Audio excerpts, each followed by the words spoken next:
Olá, gostinhos e gostinhas! Estamos de volta aqui com mais um vídeo bem interessante. Vocês lembram daquela época que nós colecionávamos figurinhas no colégio, em casa? Era uma paixão, né? Eu realmente fui apaixonado por isso, ainda sou até hoje. Por isso que eu tenho aqui, acabei de ganhar aqui o álbum de figurinhas da cidade. Já colei algumas. Ó, vou mostrar para vocês como é esse álbum aqui e falar um pouquinho sobre a história de Rio Grande, ok? Fiquem aí, rola a vinheta!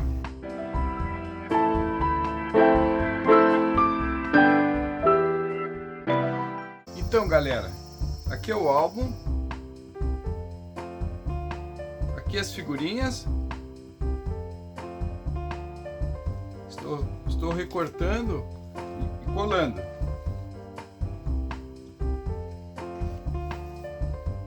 Tem várias coladas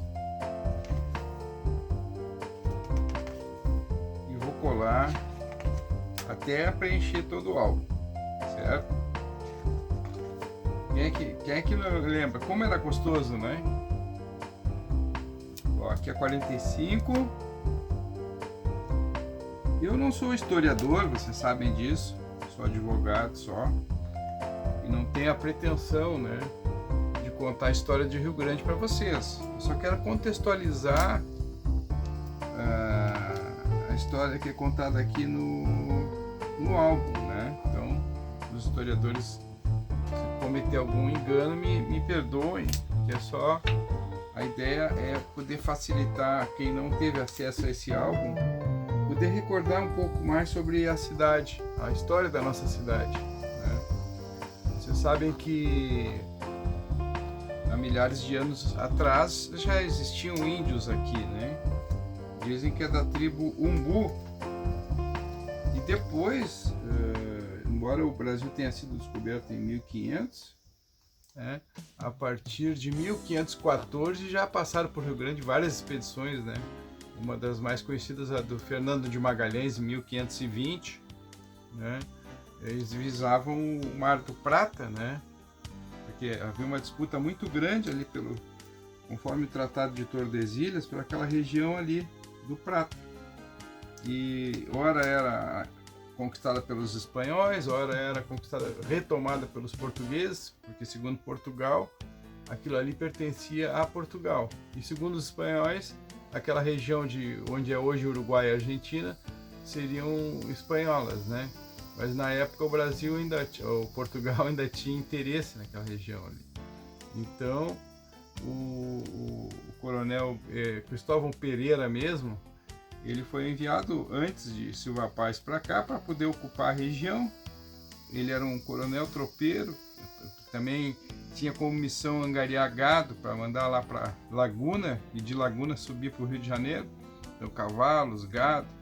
Então ele andou realmente aqui por essa região um pouco antes do Silva Paz chegar, mas na verdade o Silva Paz oficialmente, com a chegada dele em 1736, né, o que já existia aqui era um forte, né, e já estava em construção, né, e já tinha uma pequena povoação aqui, mas oficialmente então nós temos uma fundação de Rio Grande em 19 de fevereiro de 1937, com a chegada do Silva Paz, que era a mais alta patente militar aqui, acima do Cristóvão Pereira, né? Ele tinha, inclusive, o Silva Paz tinha tentado retomar lá a colônia de Sacramento, e em função de um temporal não conseguiu, e aí voltou para cá. E então eu aos poucos vou contando para vocês a história e colando as figurinhas, ok? Estamos de volta aqui. Acabei de colar as figurinhas do meu álbum de Rio Grande, cidade que eu amo demais. Aqui é o Fígado, gostinho de infância, diretamente aqui da cidade dos Pelados, Colina do Sol, na minha cabaninha. Vou fazer um vídeo especial, então tá no forno já, sobre a Colina do Sol, vocês vão adorar. É o único lugar que as pessoas não usam roupas, vírgula, se estiver calor, ok? Colei todas as figurinhas, não vou evidentemente mostrar todas, que aí o vídeo ficaria muito longo, né? Mas para aquelas pessoas que não tiveram acesso ao álbum ou que moram longe, não tem como adquirir, né? Vou falar um pouquinho sobre as principais, não todas para o vídeo não ficar muito longo, mas aquelas imagens que são figurinhas carimbadas, vamos dizer assim, quando se fala de Rio Grande, né? Possível tu olhar a imagem e não associar essa cidade maravilhosa da Noiva do Mar. Então vamos começar aqui com a figurinha número 1. A figurinha número 1, ela conta que durante milhares de anos a movimentação dos sedimentos pelos arroios, rios, rumo ao oceano foi gradualmente formando este lugar encantado, onde hoje vivemos. Há 400 mil anos, durante o Pleistoceno, Rio Grande e suas vizinhas Pelotas, São José do Norte ainda eram mar. Impressionante, né? Tudo isso aqui era mar. Aí na figurinha número 2, ela mostra, vocês vão ver, ó, que Rio Grande faz parte de uma rota essencial naquela época em que foi fundada, nos anos 1730 e poucos, porque naquela época o que acontecia?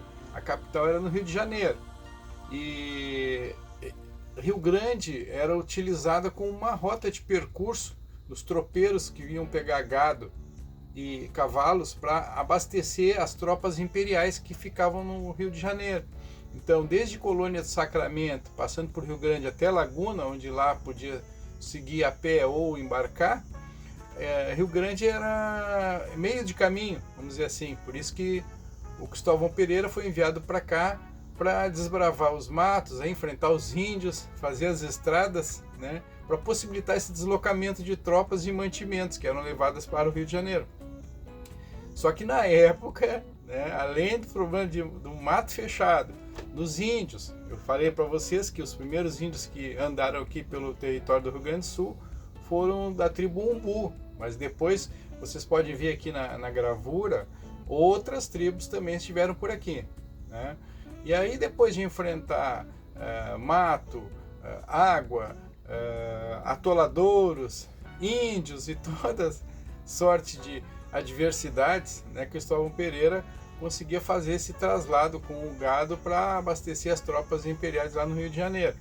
O problema é que na época, né, por força lá do Tratado de Tordesilhas, Portugal e Espanha disputavam muito esse território.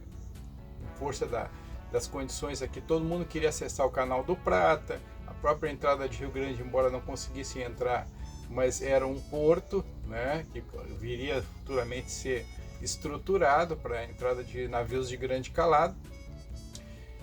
Só para vocês terem uma ideia, ali onde é hoje o Tribunal de Containers, o terminal de containers, né, a água chegava, para ir até São José do Norte, a água chegava a 1,5 metros, era o lugar mais raso que permitia a passagem do gado por ali, porque eles vinham lá de Colônia do Sacramento, chegava aqui no terminal de containers, né, o TECOM, que a gente chama, e o gado atravessava ali. Muitos morriam afogados, né, mas a grande parte passava ali para ir acessar São José do Norte e depois ir pelo litoral até Laguna. Esse era o trajeto, né. Depois, evidentemente, aquele onde é hoje o TECOM, né, foi feita a dragagem para permitir a entrada dos navios. Mas na época esse era o quadro, né? A figurinha número 2, que vocês estão vendo aqui, né, fala que numa costa retilínea de difícil aportagem entre Laguna e Colônia do Sacramento, descobrir e superar a Barra Diabólica permitiu o acesso e o povoamento tardio da região, mas também foi o mote das disputas entre Portugal e Espanha pela ocupação do Rio Grande. Então, naquela época, né, ora era invadido pela Espanha, ora invadido por Portugal. Se vocês lembram aquele mapa a gente aprendeu lá na escola, né, que mostra o Tratado de Tordesilhas, o que acontece? Portugal e Espanha na época eram potências, as duas potências mundiais, né? Claro que haviam outros países tão fortes como a França, a Inglaterra, mas em termos de poderio, né, naval era Portugal e Espanha. Então eles utilizavam esse know-how para conquistar novos territórios. Aí olharam para a América do Sul e disseram, olha, vamos dividir por 2 para não dar briga. Mas eu sempre vi o primeiro mapa, até vou mostrar para vocês aqui, ó, os primeiros mapas mostram claramente que o Rio Grande do Sul fazia parte do território concedido à Espanha, né? Mas os portugueses tomaram conta do Rio Grande do Sul, até parte de Santa Catarina, né? Fazia parte do território espanhol. Mas aquela briga, né? Depois só veio a dar uma acalmada lá por 1740, quando firmaram o Tratado de Madrid, que foi quando o Rio Grande do Sul ficou para o lado português. Mas até então era briga. O espanhol invadia, o português invadia. Até tem um fato bem interessante, que eu sempre passei ali pelo Povo Novo, né, que é um distrito de Rio Grande, bem pertinho de Pelotas, e eu nunca entendia, né, por que foi se criar um povoado tão longe, tão distante da sede, né? Porque imagina, Pelotas Rio Grande é 60 quilômetros, né? Povo Novo deve ficar uns 20 quilômetros de Pelotas, quer dizer, fica a 40 quilômetros da sede, que é Rio Grande, né? E eu sempre passava, mas por que foi aparecer uma vila aqui tão longe, né? É que na época, né, Pelotas, que hoje é muito maior que Rio Grande, Pelotas era só uma paróquia de Rio Grande, imagina. Rio Grande era um dos maiores territórios, tinha um dos maiores territórios do estado, né? Então, só para vocês terem uma ideia, quando acabava Rio Grande, começava Porto Alegre, para ver como era grande o território. Então Pelotas era só uma paróquia, né? Não tinha absolutamente nada ali que pudesse dar apoio ao vilarejo. E também eles foram parar ali por força de uma invasão. Os espanhóis, numa dessas de invadir o Rio Grande do Sul, tomaram a colônia de Sacramento, ali onde é Montevidéu, e um dos portugueses fugiu lá da tomada e veio a Rio Grande e avisou: olha, os espanhóis estão vindo aí. Diz que nenhum casal português pode estar aqui na cidade, senão eles vão prender ou matar, né? Na época era muito comum prender, matar, violentar, né? Então a portuguesada deu no pé, né? Alguns fugiram para o Uruguai, outros conseguiram fugir de barco, os mais abastados, né? E quem não tinha muito recurso acabou fugindo lá para o Povo Novo, né? Então aqueles casais que começaram o Povo Novo, em função de uma guerra, do medo, eles se deslocaram para lá. Então finalmente eu consegui descobrir, graças ao livro do meu querido amigo e saudoso Willy César, que conta essa história, né? Então, nessa figurinha aqui, vocês viram que Rio Grande está bem na rota ali, entre Laguna e Colônia de Sacramento, que era um campo de batalhas, né? Ora era conquistada pela Espanha, ora conquistada por Portugal. Número 3, vocês podem ver uma vista aérea de Rio Grande, que mostra bem ali a entrada dos Moles da Barra, né? Rio Grande é aquela península que tem bem no meio aí da foto, né? Então, vamos para a figurinha seguinte. A figurinha seguinte, a número 4, ela mostra a ilustração anterior a 1763, o aspecto urbano inicial da cidade. Nessa imagem, a única construção que permanece é a atual Catedral de São Pedro. Vejam que essa foto aí, ela não é a primeira, o desenho da primeira povoação. Rio Grande começou com a construção do Forte Jesus Maria José. Hoje localiza-se nas proximidades da Praça de 7 de Setembro, perto do Instituto Educação Juvenal Miller. Um pouquinho mais lá para o lado do SUS, ali do INSS, do lado da General Bacelar. Os historiadores, que permitam que eu esteja cometendo alguma gafe, imaginam que ali na Praça 7 de Setembro não é onde estava o forte, sim onde tinha um poço, né, que abastecia o forte, um poço de água, né, mais próximo ali onde foi construída a igreja da Nossa Senhora da Conceição, seria o poço, né. Na praça tem a pedra fundamental e até hoje o pessoal discute se é na praça ou se é um pouquinho mais lá para o lado da Bacelar, mas é naquela região ali. Foi construído um forte, né, pelo Cristóvão Pereira, para esperar a chegada do brigadeiro Silva Paz. porque ali a região estava fervilhando, a invasão dos espanhóis sempre era iminente, né? Então eles tinham que estar preparados para não perder esse território de Rio Grande, que era muito importante. Então essa foto aí, né, mostra já um pouco adiante, onde já existiam casas, né, pequenas construções, e vocês podem observar que era tudo ali de areia da praia, aquilo ali era uma praia, né? Tanto que a rua Marechal Floriano era chamada de Rua da Praia. E ali onde tem o Porto Velho tinham combros de areia, né? Então basicamente começou com a Rua da Praia, Marechal Floriano e a Bacelar. Depois foram surgindo mais umas 2 ou 3 ruas, né? Rio Grande tinha um formato de um triângulo, né? E a base do triângulo é onde é ali o Porto Velho, né? Então era só aquele trechinho ali que vocês podem observar pelas fotos. Inclusive o nome Papareia, não sei se vocês já sabem essa curiosidade, um dos visitantes de Rio Grande ficou hospedado numa dessas casinhas aí. E na hora do almoço, quando batia o vento, imagina aquela região ali onde tem a Câmara do Comércio, o Mercado Público, a Biblioteca Pública, tudo cheio de combro, né? E do lado, um pouco mais próximo ali da Praça Xavier Ferreira, algumas casinhas, né, de madeira. Ele se hospedou ali, foi almoçar e a casa toda fechada. Bateu um vento, né? E ali voou areia para tudo, né? Que era constante aquilo ali, principalmente no inverno, nos meses de frio. E ele estava almoçando, isso ele conta numa carta, num relato. E aí ele observou que a areia entrava por baixo da porta e pousava na comida, né?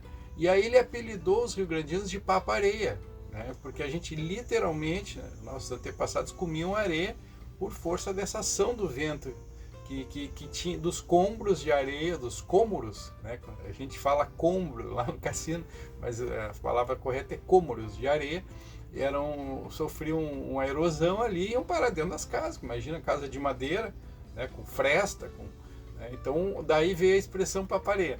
Então essa foto é muito legal, porque mostra meia dúzia de casas e já mostra então a igreja São Pedro, que foi a primeira igreja do Rio Grande do Sul, mas não foi a primeira igreja de Rio Grande, né? A primeira igreja foi a igreja da Lapa, que depois foi destruída.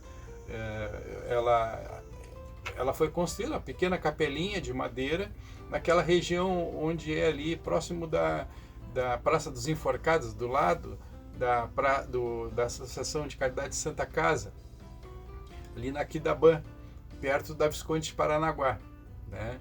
Ali tinha uma capelinha, chamava Capelinha da Lapa, que foi a primeira igreja do povoado de Rio Grande. Mas nessa foto aqui já é um pouquinho mais adiante, foto não, um desenho, né? Um pouco mais adiante, onde já aparece a Catedral de São Pedro. Na época não era catedral, era igreja, né? Mas que também foi uma das... ficava um pouquinho distante do forte, né? Mas já existia e é a mais antiga do Rio Grande do Sul. Bom, a foto número 5, ela mostra ali um croquis de como era o forte aqui da vila de São Pedro de Rio Grande. Esse forte Jesus, Maria e José é uma pena, né, que não exista mais, que poderia render frutos turísticos para o Rio Grande, né, mas é que ele foi construído praticamente de madeira, né, então não tinha como preservar, até mesmo essa turma aí, o Gustavo Pereira, o Silva Paz, eles construíram outros fortes, como o de São Miguel, ali perto do Chuí, né? Mas aí fizeram de pedra, e existem até hoje, Santa Teresa, São Miguel, né? Mas infelizmente a primeira construção do Rio Grande do Sul, que foi esse Forte Jesus, Maria e José, era de madeira e o material não resistiu, né? Então, mas ali mostra, né, nessa figurinha número 5, como era mais ou menos o forte. O Dr. Espíndola, ele tem, até há pouco tempo estava com uma exposição no Mercado Público de Rio Grande, e ele tem um croquis maravilhoso, eu já postei lá no Gostinho de Infância, que mostra com primor como era este forte. Eu recomendo a todos, se vocês puderem contatar o Sr. Espíndola, ele é um apaixonado por Rio Grande, e ele tem maquetes disso, dos personagens históricos do forte, muito bacana. Vamos para a figurinha da Associação de Caridade Santa Casa, número 9. né? Ali vocês podem ver que na foto aparece ela na beira da água, e aquilo realmente ali era água, né? Depois aquela região foi aterrada e hoje foi construído recentemente, né? Foi construído o Hospital da FURG, ali, alguns anos atrás, mas ali a água ia até ali. Então essa foto da figurinha número 9 está correta. Ali diz que a antiga Casa de Caridade iniciou seus trabalhos em 15 de março de 1835, sendo até hoje um dos mais importantes hospitais da região. Na figurinha destaca-se a proximidade da água antes do aterro. E sempre que vocês puderem ajudar a Santa Casa, pessoal, ajudem, porque é sempre mal das pernas, né? Mas graças a Deus ainda existe. Figurinha número 10. Quem não lembra, né? Praça Tamandaré. Aspecto interno da Praça Tamandaré no início do século XX. Destaque para o chafariz e a arquitetura circundante. Essa Praça Tamandaré, pessoal, tem uma curiosidade, não sei se vocês sabem, ela é a maior praça do Rio Grande do Sul, porque no aspecto de mas a Praça da Redenção é maior, sim, é maior, mas é um parque, né? É classificado como parque, então praça mesmo, Rio Grande ostenta esse título de ter a maior praça do Rio Grande do Sul, enorme, linda, quem é que não passou a infância lá, quem é que não brincou no playground, né? Quem é que não foi dar comida para os patinhos, é um espetáculo. Depois, pulando para a figurinha número 11, vemos ali a fábrica de tecidos e panos da Hengatz, que é um complexo industrial têxtil de longeva existência, fundado em 1873 e funcionou até 1968. Foi erguida por imigrantes alemães e portugueses que empregou mais de 2.000 operários no seu apogeu. Hoje, graças a Deus, o prédio estava ruindo, mas ele foi adquirido pela iniciativa privada, está sendo construído, já existe um museu ali, está sendo construído, já foi inaugurado um atacadão, né? E estão sendo construídas outras coisas de cunho turístico ali. Então, ali na Avenida Hengatz, na entrada de Rio Grande. Número 12, ali mostra a Rua Riachuelo, né? A gente conhecia na nossa a Rua da Zona, mas na verdade era a Rua do Porto. Os navios atracavam ali, então existiam casas de meretrício, mas depois, até com o tempo foi acabando, né? O nome dela era a antiga Rua Boa Vista, no cais do Porto Velho, epicentro do comércio, atracador dos navios nas mais distantes bandeiras e principal cartão postal da cidade. Até hoje o Porto Velho tem seu charme, né? A figurinha número 13, antigo prédio da Biblioteca Rio-Grandense, panorama da atual Rua General Osório, no ano de 1919. Essa biblioteca rio-grandense, aí na foto está com um andar, depois ela foi ampliada, né? Sobrevive praticamente de doações até hoje. Está aí uma instituição guerreira, né? Perseverante, que se vocês puderem ajudar, porque tem um acervo assim, a partir de... Tem documentos a partir de 1515, 1520, imagina da época descobrimento do Brasil, que é um dos maiores tesouros culturais que nós temos, é a Biblioteca Pública do Rio Grandense. E aí o primeiro prédio, na figurinha 13, aparece o primeiro prédio dela. Figurinha 14, quem já andou de bonde? Transporte público, charmoso e não poluente, que circulou pelas ruas de Rio Grande até o dia 15 de junho de 67, quando encerrou suas atividades. Pois é, eu tinha 6 anos quando parou, uma pena. Realmente não poluente, não congestiona, seria uma opção boa para nós, né? Mas infelizmente os bondes elétricos foram extintos. Nessa foto aí, 14, essa foto aí é na rua Quidabã, esquina Paranaguá. Então eu acabei de falar para vocês que aí era a Igrejinha da Lapa, que foi o primeiro templo religioso do Rio Grande do Sul. Depois foi destruída, né? E foi construída a Igreja de São Pedro, hoje Catedral de São Pedro, a matriz de Rio Grande. Pulando mais um pouquinho, pessoal, na figurinha número 15, né, tem ali, aparece o aspecto do Porto Velho no início do século passado, com destaque para as embarcações à vela, atracadas e equipamento ferroviário auxiliar. Então, os navios chegavam ali e já embarcavam tudo em trem, as cargas, né, facilitavam bastante, assim como tem hoje lá no Superporto. Que legal, pessoal, essa figurinha número 17 aí, que mostra a construção dos armazéns do Porto Velho. Hoje estão sendo, graças a Deus, usados para fins turísticos, né? Existem ali vários museus, ali também costuma sediar a Festa do Mar, Então foram preservados também, estão de parabéns às nossas autoridades. Pulando para a figurinha número 19. Né? A figurinha número 19 mostra uma das maiores instalações para construção e conserto naval no hemisfério sul. É o nosso estaleiro. Busca a retomada das atividades após período de inatividade. Realmente se gerou muito emprego para esse estaleiro. Agora com a crise econômica foi fechado, né? Mas estamos torcendo que seja reativado para poder gerar mais empregos, né, pessoal? Bom, o número 20 mostra o terminal de containers, né? Inaugurado em 97, o TECOM é um dos maiores do Brasil, movimentando aproximadamente 1,5 milhão de containers por ano. Foi aqui que eu falei para vocês que nesse local, antes da dragagem, né, era onde o gado que ia alimentar o Rio de Janeiro e o resto do Brasil passava, né, para poder atravessar a Terceira Cidade do Norte e dali a pé. No slide de número 22, mostra ali os trabalhadores embarcando placas de celulose, utilizando equipamentos de segurança no trabalho. Mesmo com novíssimos guindastes e máquinas modernas, a mão de obra humana permanece indispensável, graças a Deus, né? Que ainda o porto gera emprego, porque tudo hoje está robotizado, né? Mas ainda bem que ainda existe a necessidade da mão de obra humana. Pulando aqui para a figurinha número 23, aparece o guindaste Titã, que operando uma das maiores obras de engenharia marítima do mundo. Quem sabe, construção dos moles. Que espetáculo, né? Quem é de Rio Grande conhece, quem não é de Rio Grande tem que conhecer. É um braço de pedras que são dois moles, né, construídos, o mole leste e o mole oeste, para permitir, como se fosse um corredor, os navios entrarem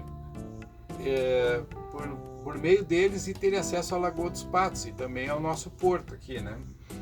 Depois nós vamos falar, podemos até gravar um vídeo só sobre os moles da Barra, sem contar a beleza do visual, né, turístico dos moles da Barra. No 24, a figurinha mostra a vista externa do salão de festas e buffet do estabelecimento que deu o nome consagrado ao Balneário Cassino, no ano de 1908. Ali temos uma foto antiga do Hotel Cassino, né, que foi o primeiro estabelecimento para acolher hóspedes que iam para o balneário. Na época, basicamente iam pessoas para fazer tratamento médico, né, se banhar na água do mar por indicação médica. Então precisava ter uma hospedagem e esse hotel foi o primeiro, né? Então haviam jogos lá e daí colocaram o nome de Hotel Cassino e posteriormente se colocou mais um S no cassino e deu-se o nome ao Balneário Cassino em decorrência deste hotel, né?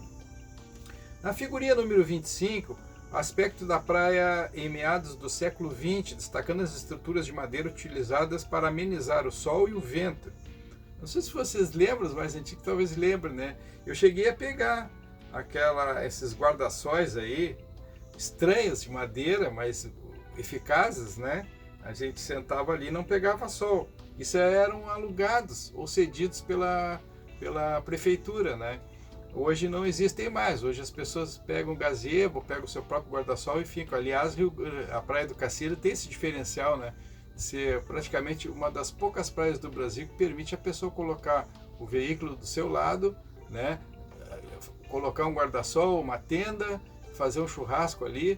É uma comodidade impressionante. A maioria das praias tu tem que deixar o carro, caminhar e ir longe, né, areia quente, no sol, com um monte de material nas costas ali. Não, o cassino chega no carro, né? Até porque são 220 km de praia, não tem desculpa de não ter estacionamento. Sempre tem estacionamento, né? Mas na época, né, as pessoas iam mais de trem e utilizavam essas estruturas para se proteger do sol, né? A figurinha número 26 mostra o navio Altair, recém-calhado na praia, onde está desde junho de 76. Eu costumo dizer que esse naufrágio aqui favoreceu todo mundo, é o único naufrágio que todo mundo ganhou. O dono do navio ganhou a indenização da seguradora, só quem perdeu foi a seguradora, né? Mas a seguradora ganha através de venda de outros seguros que não são utilizados, né? Então prejuízo mesmo não tem, né? Senão não existia seguradora. Então, o dono ganhou porque ganhou uma embarcação nova, né?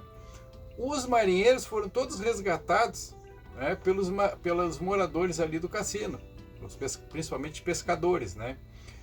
E toda a carga ficou com esses marinheiros, com esses pescadores, uma população muito pobre, né? E até foi doada para eles e eles acabaram ficando com tudo que tinha dentro do navio, né?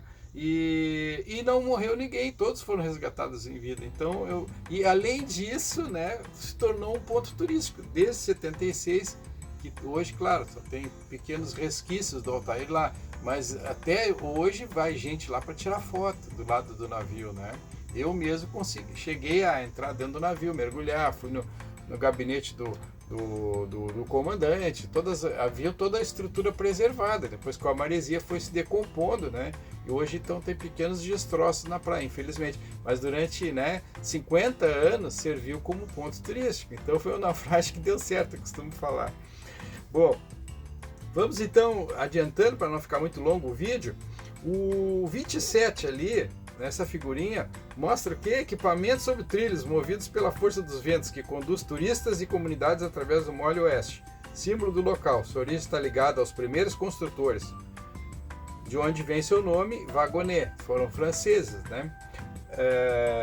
Na verdade, né, isso aqui, quem não andou de vagoneta, ou quem não conhece, eu tinha falado antes que foram construídos esses braços de pedra para dentro do mar, né?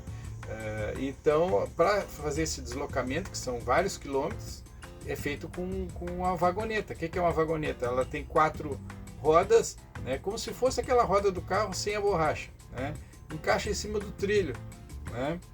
E tem uma prancha de madeira e uma vela. Então usa só aquela força do vento ali para se movimentar, vai e volta.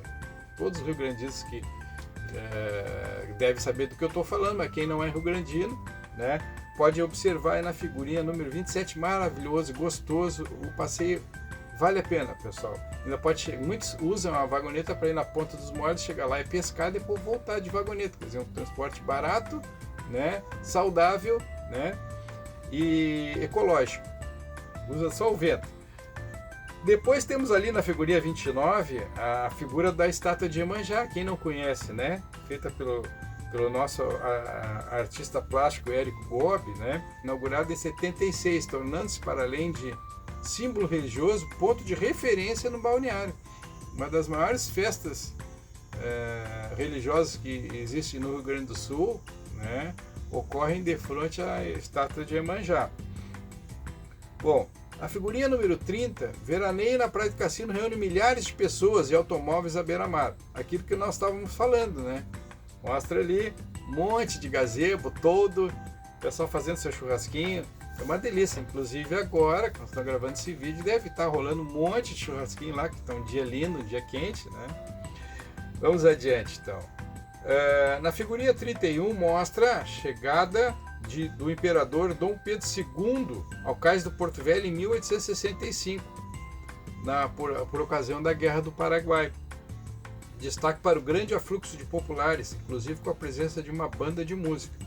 Dá para ver a chegada do imperador Dom Pedro II, que eu, na minha avaliação, considero como o maior governante o Brasil já esteve desde a sua fundação, desde seu descobrimento, né?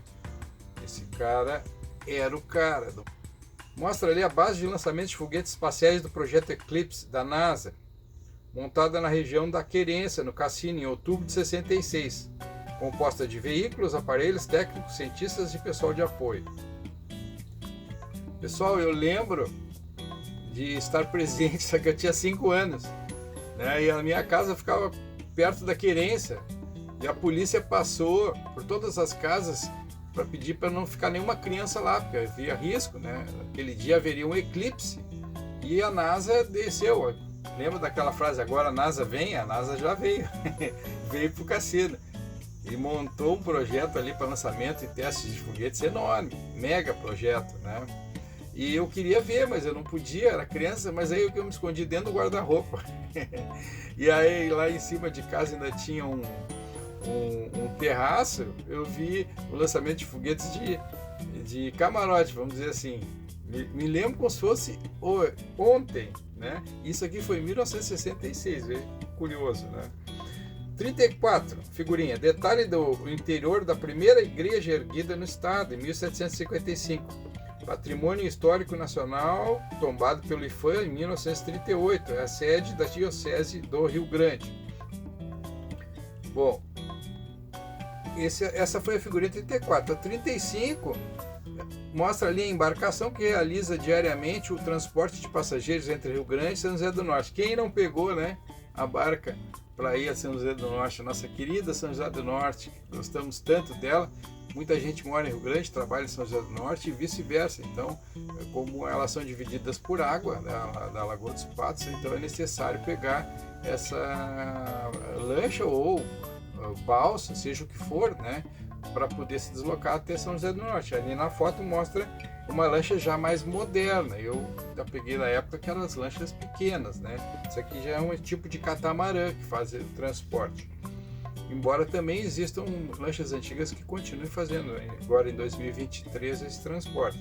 Bom, figurinha de número 36. O 37 mostra leões marinhos descansando sobre as pedras do cais.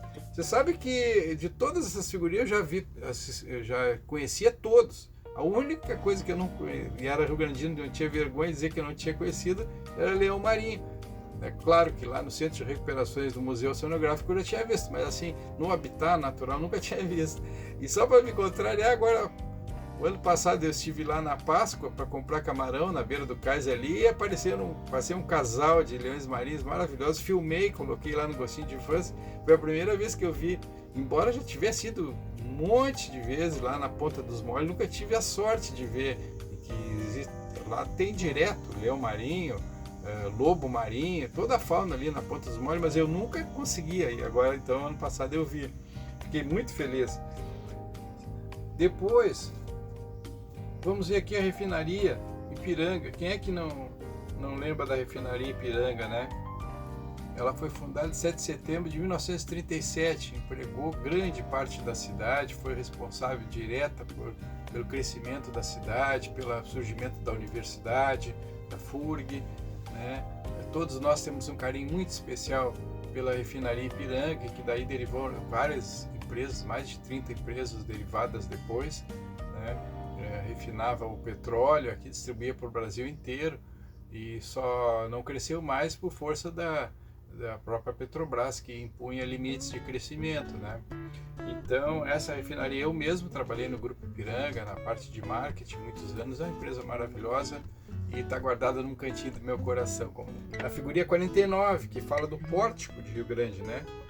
Localizada na união das avenidas Itália e Presidente Vargas. O monumento faz referência à importância da tecelagem na cidade, na época que a tecelagem era o motor da cidade. Depois teve indústria de pesca, várias épocas diferentes, mas nessa época aí, né, o Rotary Club foi uma das entidades que ajudaram na construção desse pórtico, existente até hoje, graças a Deus.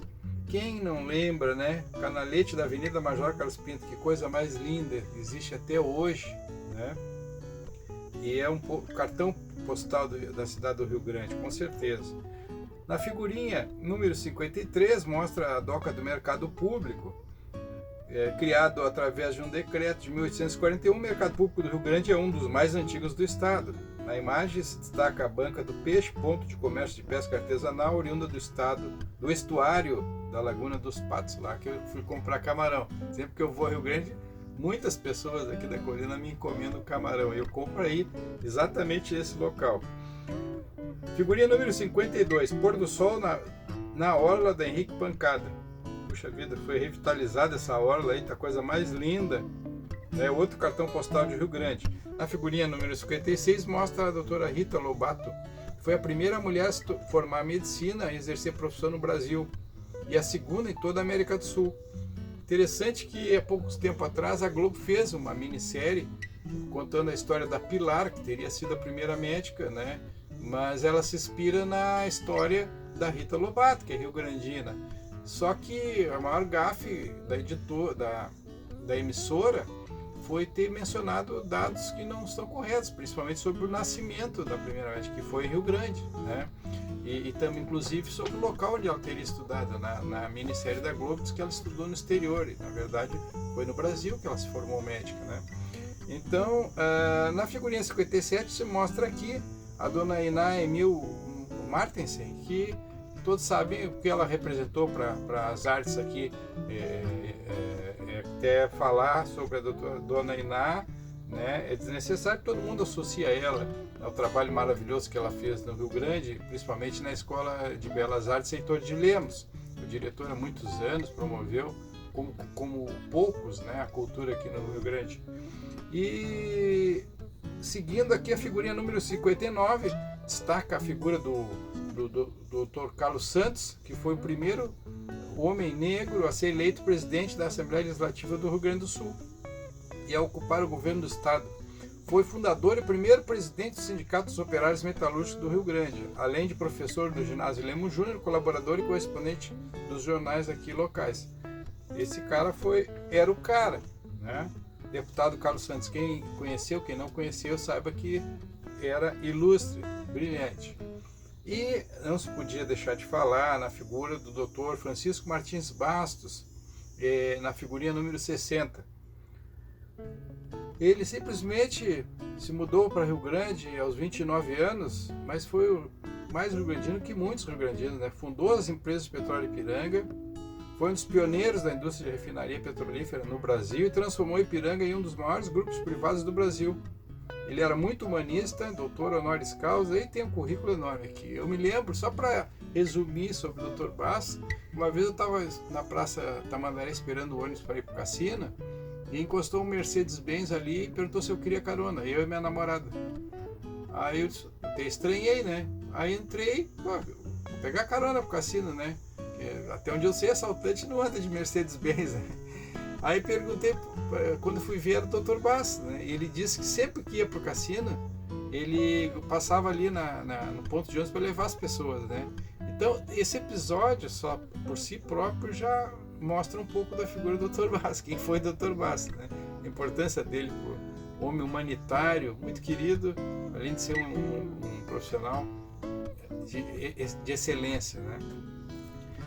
Pulando um pouquinho mais, pessoal, teriam assim muitas pessoas ilustres aqui para referir, assim como temos aqui na figurinha 64 a figura do Dr. Eliezer de Carvalho Rios, né?